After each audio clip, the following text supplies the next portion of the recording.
Hello and welcome back to Let's Play Space Quest 1, the Sarian Encounter.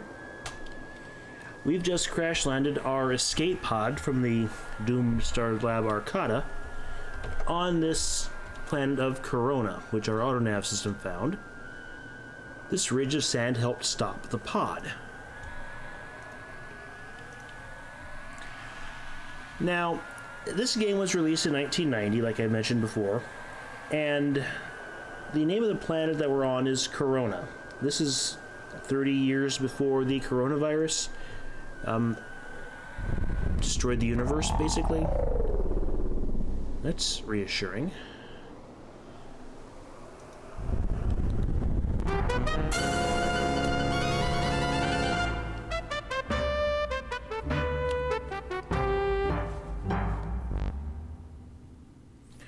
Okay. The developers did not want to build an infinite desert, so they put this grell blue sandworm thing in there to eat you if you stepped outside of the area they want Roger to explore. Whoa, those guys pack a powerful appetite.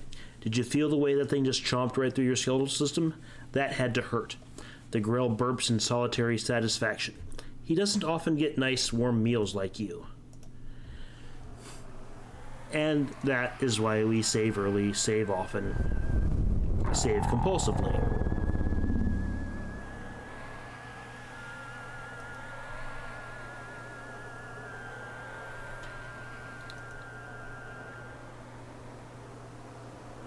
And there we see this great big... A wide selection of skeletal accessories awaits your perusal. Vertebra, ribs, and who knows what else rest upon the Keronian soil. The average height of the structure looks to be at least 7 meters. Good thing you didn't meet this thing in its heyday. I'd say that's probably a true statement there. There are these occasional plants that grow in isolated spots in this inhospitable environment.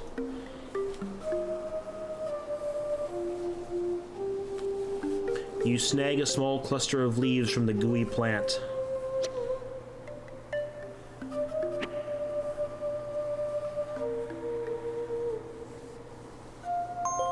This stuff sticks worse than fortnight-old undergarments. It's a good thing your gloves are Tefloid coated.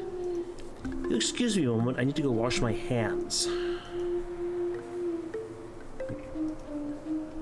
Go north, Mr. Wilco. The cave is very small and empty, not unlike your gray matter. More of these plants growing here. Go north, Mr. Wilco. Huh. I'm supposed to go there. There's a little cave here. Erosion has drilled a small hole into the side of this section of vertebra. What could be in there? This is a Sierra game. There's only one thing that's in there. Cautiously, you decide to investigate further.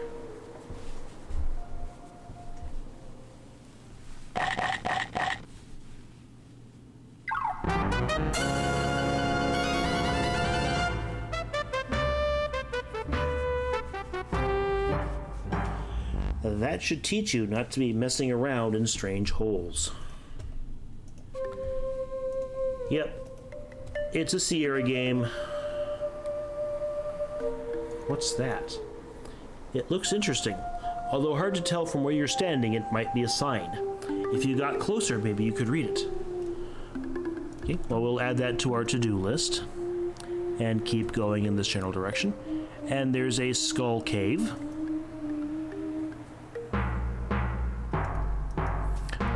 Is huge and ugly. Of course, your opinion may differ depending on what part of the universe you come from. You also get the impression that he might be quite mean. Oh no.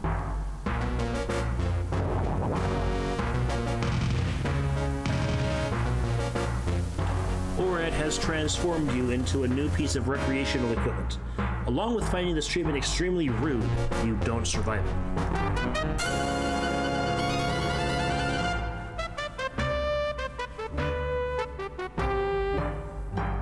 It's tough to make friends around here. Relax, stretch out, restore, and let's get back to it.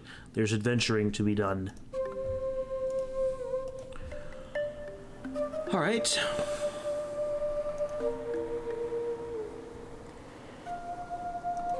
Maybe we can talk to the Orat. Maybe he's a nice guy.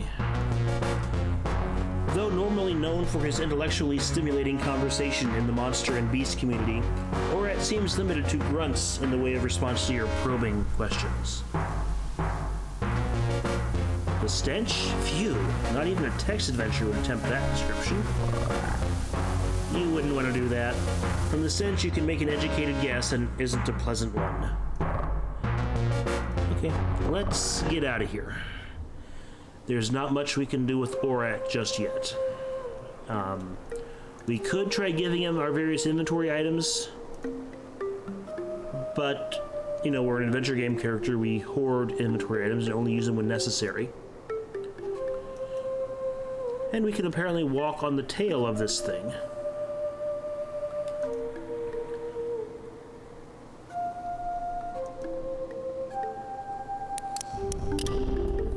I'd say the widening of those cracks is an excellent indication that this thing is not a truly stable unit. And don't you hate the way it makes your brain bounce around like a handball in all that spare cranial space?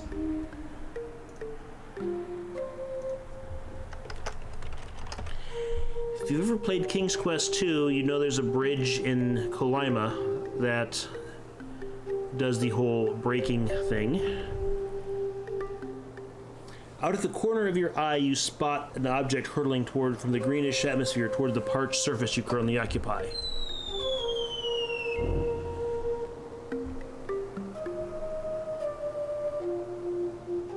Rats, if the eyes don't deceive, that's a Sarian spider droid. They must have detected the escape pod leaving the Arcada. The spider droid must have been sent along to settle any unfinished business. After the jarring impact, small panels open through which legs sprout. You recall reading in an old issue of Space Piston magazine that this droid was designed to seek out organic life forms and self-destruct when close proximity to the target has been achieved.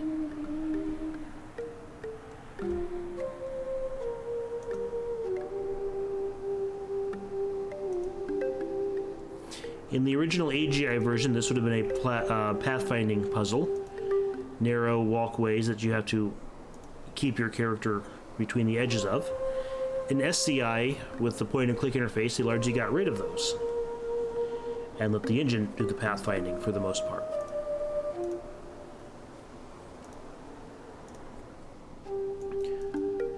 Alright, it wants us to get closer.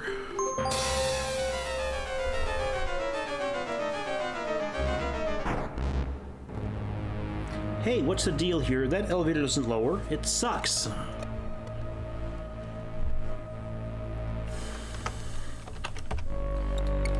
And we seem to be in some sort of a cave system. If we look around, this rock looks a bit odd because there's a pink thing in the middle. This stalagmite has obviously been broken loose previously and set back in place. The being responsible, most likely your Keronian counterpart, tried to fool everyone else by using some sticky gunk to hold it together. Like that would actually fool anyone. You flex those incredible muscles you wish you had, but you're barely able to snap loose the previously fractured stalagmite tip.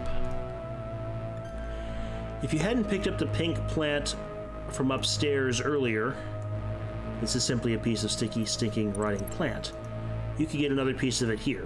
Having an adequate personal collection of natural Keronian adhesive, you choose to leave this sticky gunk where it is.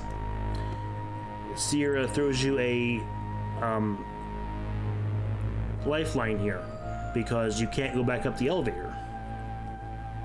Although you imagine yourself a buff individual, you could effect no change in the tube door. And you can't go back up, so if you didn't grab the plant, you'd be screwed, unless you either had saved or they had put this blob of pink goo there.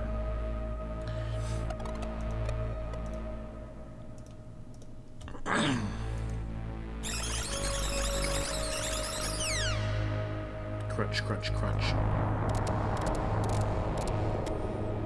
You've been snatched out of existence by the tentacled beast lurking beneath the grate.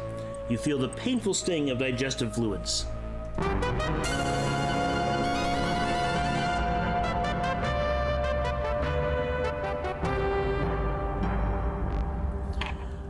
stop now. We're having so much fun watching you. Alright. Sounds like we need a plan. And this is an inventory-based puzzle game. So we look at our inventory, and the thing that comes to my mind is sticky.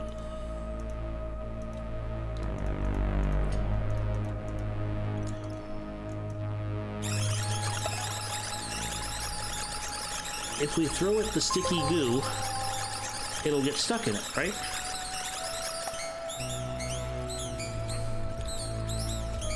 And then once its mouth tentacles are stuck, we can go through normally. It's an odd closed door with no apparent mechanism for opening.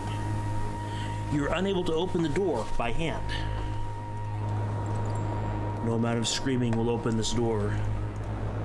Smells pretty much like a strange door, which has stood next to a sulfur-spewing geyser for a long period of time. It tastes like rotten crumble eggs. Yes, a good steam cleaning might seem in order right now, considering all the things you've dragged it over lately. It's the facial peel that's of concern.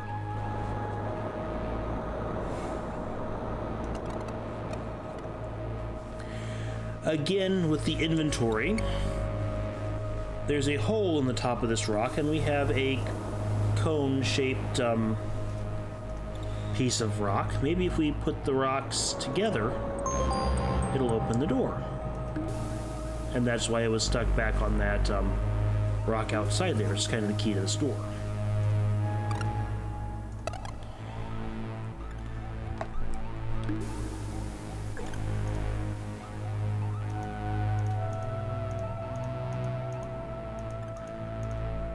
I don't know why it won't let me look at this thing here. You gaze intently at the greenish pool of liquid, the first real sign of moisture on the planet. The pool seems to have no bottom. The gentle dripping has a soothing effect on your frazzled nerves. A small plume of mist rises as each drop hits the pool's surface. Well...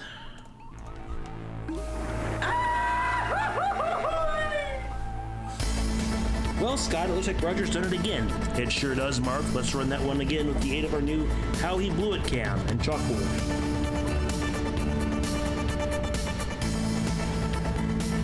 I have to say that carefully, Mark. Every time we mention something with a trademark or copyright, the lawyers come out to feed.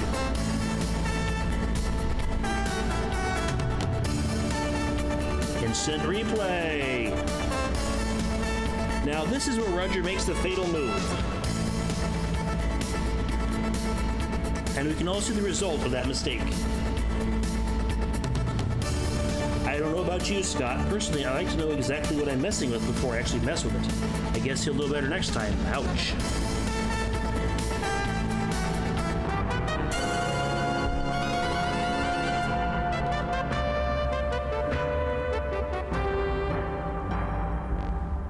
Sure, you've died a few deaths before, but this one really burns you. Planets are depending on you. Seeing you do stuff like this is definitely making them nervous.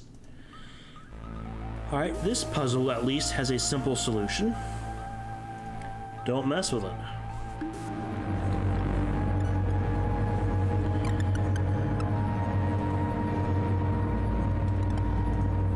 The beams seem to form some sort of electronic barrier across the path. There are two metal units here which appear to be emitting beams of energy. Somehow you get the impression that you shouldn't do that. If you really insist, however, try getting closer.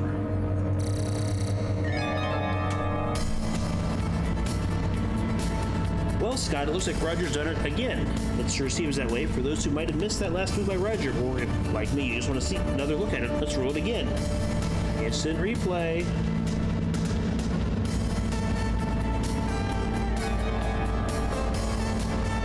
You've got to give some high marks for truly fine execution. We'll have to give it a strong 9.8.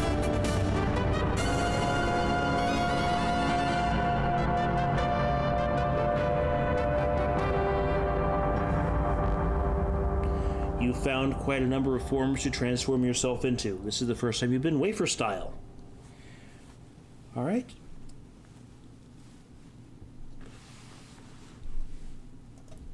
The trope here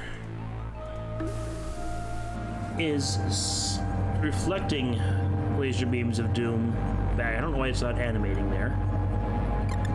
Let's restart the game here and come back in. The MT-32 seems to get stuck in a reverb loop when you do stuff like that. I need to lock the mouse again. Since I'm running this in a window, and it was originally designed to be full screen on the tiny CRT monitor, there's some, you have to hit right on the edge of the screen for Roger to go through. Data cartridge, key card, gadget, dehydrated water, xenon army knife. You can take it apart. That doesn't seem like the thing to do here. Try something else. Survival kit, piece of shiny reflective glass, bucks, and a magnet. Even for you, this isn't bright. That doesn't seem like the thing to do here. Okay, so let's try the shiny piece of reflective glass. The trope with laser things like this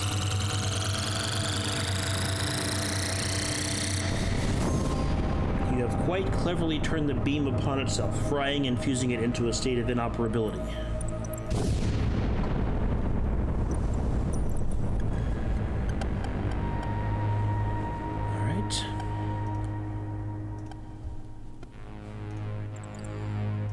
Now we can proceed. But yeah, like I was saying, that if you're playing this in a window, like on a modern computer, your mouse cursor keeps going off the edge, and you have to click like the very edge of the window for Roger to move off screen. Here we have a timing puzzle.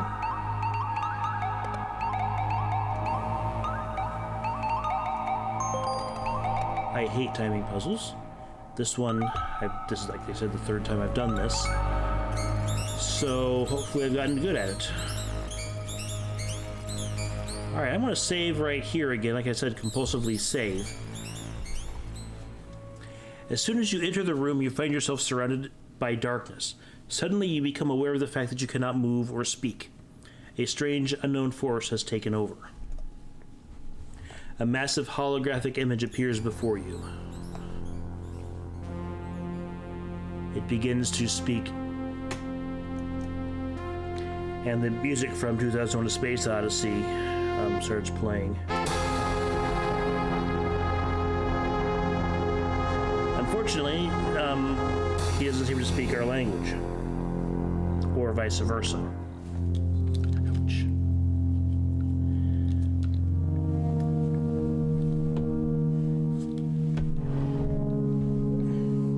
As an apparent result of your inability to understand the alien tongue, the being has sent you back to the surface. You need some kind of help with that.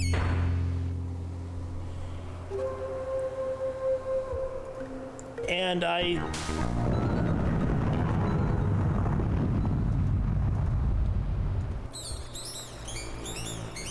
okay, well, again, inventory game. So if we look at our devices here, we have this some sort of gadget that has a switch. So if we hand it, we switch the gadget on. It makes a noise like the Star Trek communicator.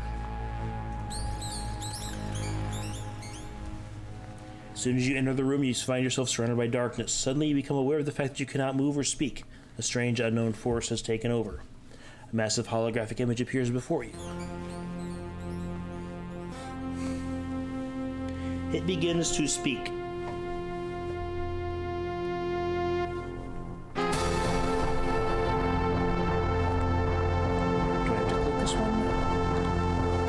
So you have found your way to my hallowed chamber. Fortunately, there is much more to you than meets the eye. Really? I have been monitoring your travels on our planet. It appears that you are up the proverbial estuary without a means of locomotion. In other words, you're on the Leather Express, slapping the dogs, pounding the sand you'd kill for a fine ride. You are obviously in need of transportation. Let us see if you are worthy of our assistance.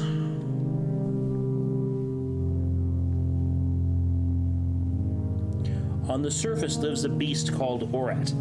He proves to be a bit of an annoyance on occasion. Dispose of him and bring back evidence of your conquest. Only then will I deal with your plight. Good luck, strange one. Bring to me evidence of the beast Orat's demise, and we'll talk. With that, you find yourself transported back to the surface. All right.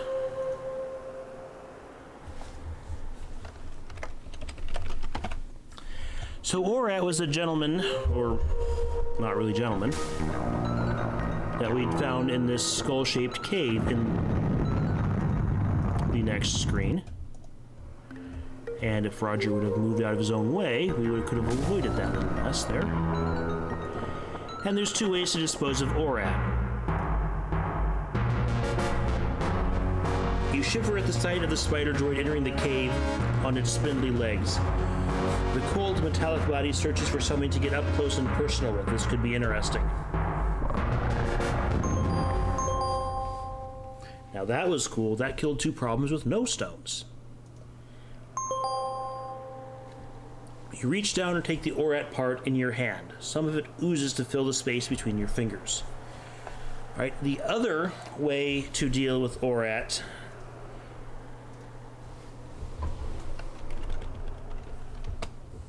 is with this dehydrated water. All you add is air, makes 10 gallons. Caution, do not attempt to open or rupture container. Misuse could result in personal injury and or flash flooding. You throw the dehydrated water at the Orat, and he explodes from that. But then you still got the spider droid wandering around.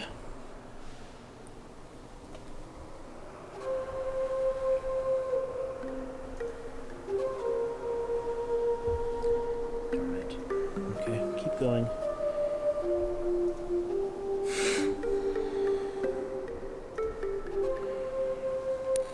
This, no doubt about it, there's going to be an accident of one kind or another on this shaky piece of calcium-rich matter. I think you get 3 times to traverse that. Once to go down to the cave, a second time to turn on your translator gadget and go down to the cave, and then the third time to go down with the Orat part. And like King's Quest II, if you try to go once too many times, you're done. Unlike King's Quest II, it kind of warns you.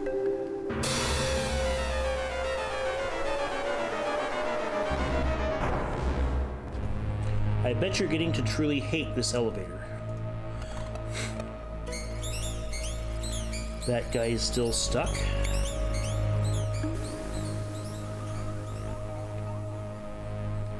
The lasers are still shorted out and blown up.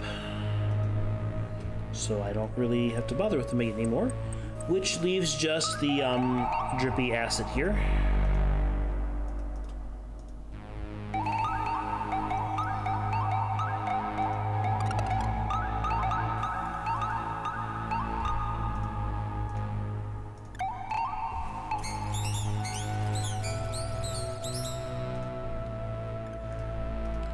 This cute little item is an Orat part. You're not sure what part, though.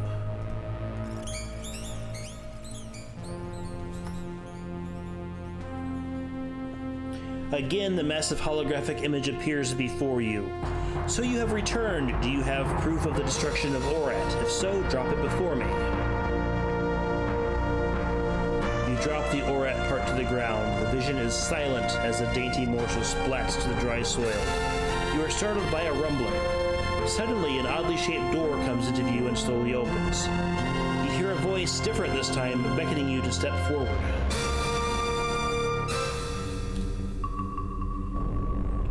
When you step through, the door slides closed with a faint hissing sound. You are alone in a large room full of strange equipment. Please don't be alarmed. We intend no harm. We are a peaceful race. We are cautious, however. Others don't share our way of life. Welcome to Kerona. You are standing in the power generation facility of our underground settlement. All power here is produced by steam. That is unimportant to you, however. We have promised you transportation. It is a skimmer. It hovers approximately 1/2 meter above the traveling surface. This is very important because of Grell. Grell and his like dwell in caves below the sand. If you stand on the surface too long, you chance becoming a rare, moist meal for him. The skimmer is programmed to take you to a settlement on the other side of the Kerona called Eulent's Flats. You can make further travel arrangements there. I am sorry this is all we can offer. I hope your trip is a safe one. Board the skimmer when you are ready to depart. Good luck, strange one.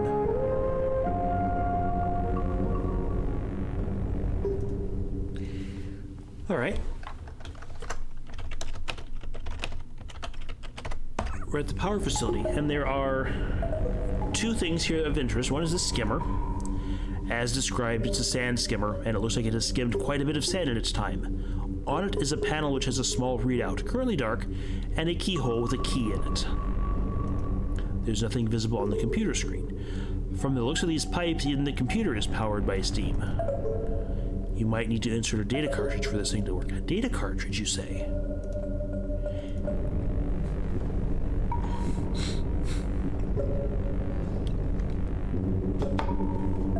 And this is a timed dialog box. Give me a moment here.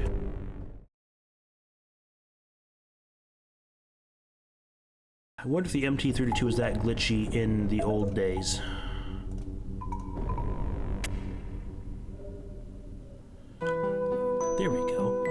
Whoever shall read this, my name is Dr. Vohal. I am a scientist with the Star Generator project aboard the starlab Arcada. We have just successfully completed development and testing of the Star Generator.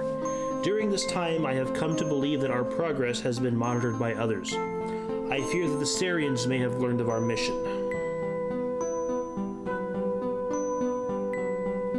If my fears prove true, the Star Generator and the people of our universe are in serious jeopardy.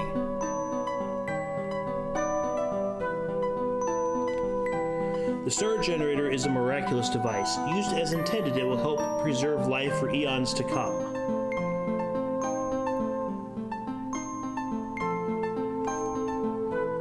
Used as a device for evil, it would cause the destruction of millions of lives and enslave all who oppose the Sarians.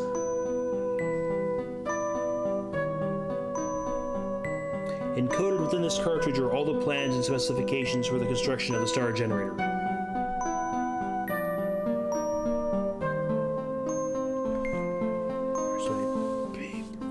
Should any disaster befall the Star Generator project, scientists would be able to create a duplicate of the Star Generator with this information.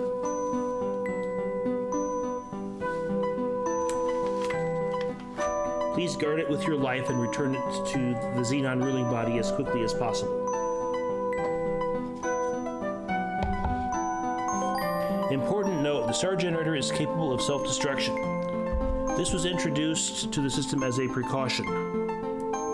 To activate it, one must enter the code 4997. And somebody hid my post-it stack. There it is. 4997. A 5-minute time will begin to count down. Beware, anyone within a 5-kilometer radius of the Star Generator, within 5 kilometers of the Star Generator, will be in danger once the timer has been initiated. Please be careful and good luck.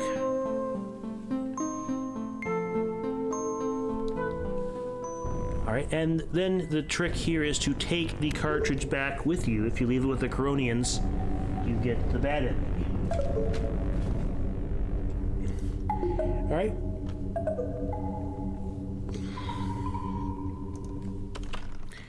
Taking the skimmer will move us into the third section of the game. We finished the Kerona surface section. And we'll be entering the next section of the game in the next episode. When we go for Skimmerite. Thanks for watching. Tune in next time.